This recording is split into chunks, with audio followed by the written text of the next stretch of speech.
Buddy, can I pet your belly?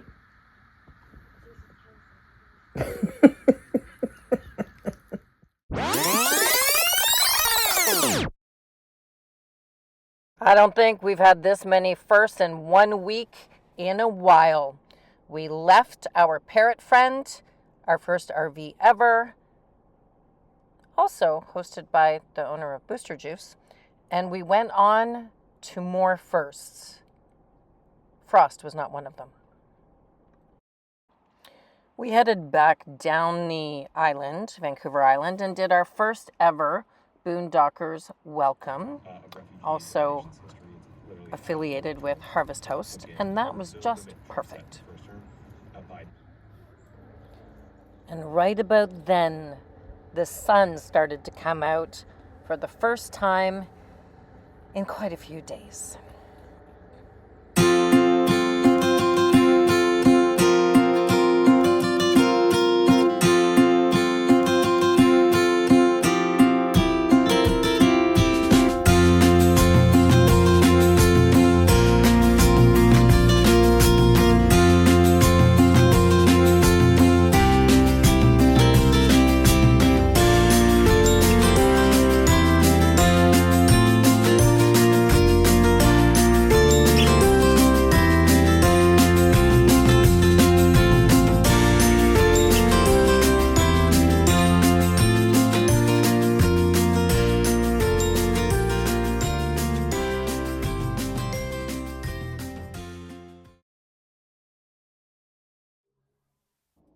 But first, it was time to drop off some breakfast to somebody having a very difficult time.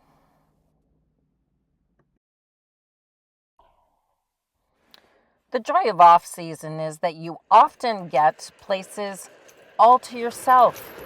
There's literally nobody around. You have to put up with some damp weather every once in a while, and sometimes the bathrooms aren't open. But all in all, you can use this time to enjoy things without the crowds.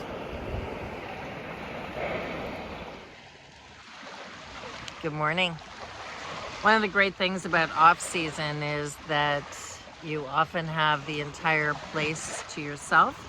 I am at a provincial park near Mill Bay, Vancouver Island. I had to get down a big hill to get here, but I have my cane, so that was helpful. You're not allowed to have dogs on this beach until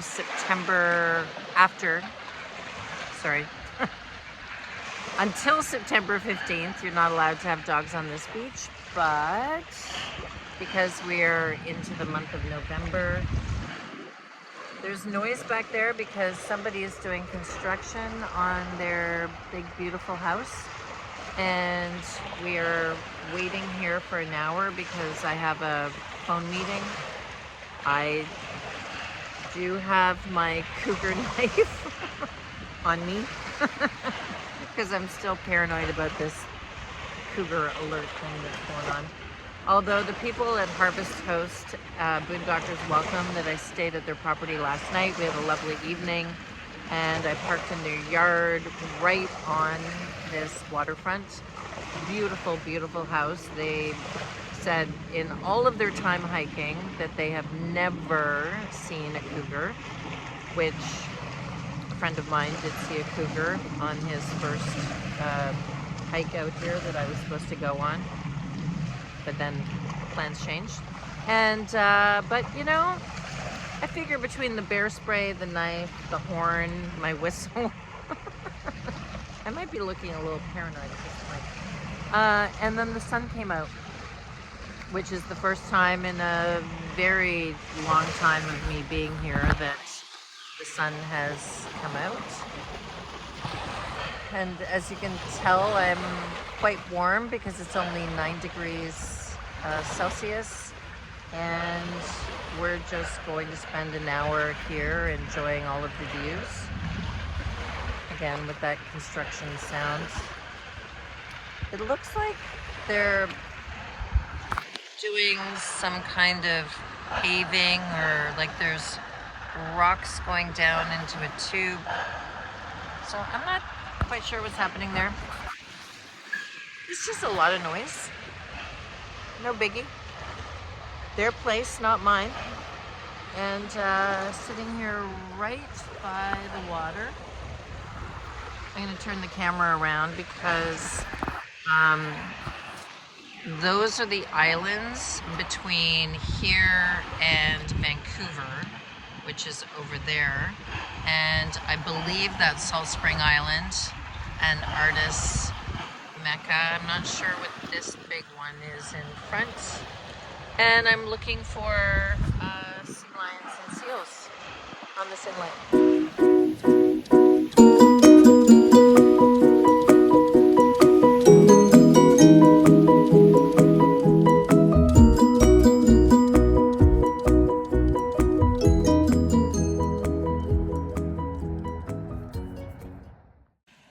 So on to first number 3.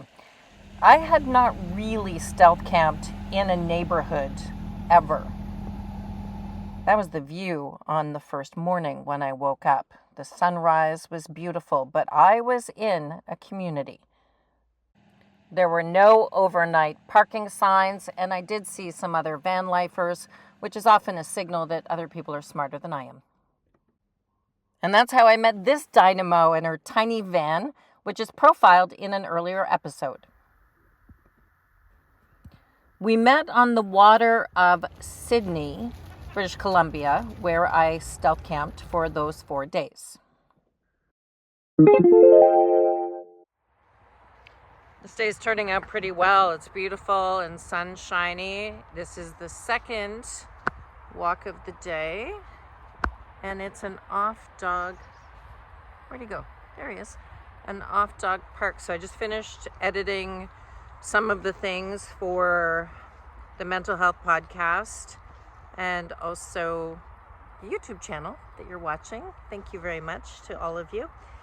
And sun goes down really early at this time of year, so Mr. Handsome and I are getting in the last of my steps for physiotherapy. I still haven't done my stretches, but it's only 1 o'clock. But when the sun goes down at 5, you start planning your day pretty strategically.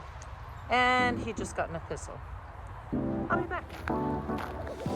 Crisis averted. It wasn't one of the big thistles. He's just enjoying his off-leash time in this dog park.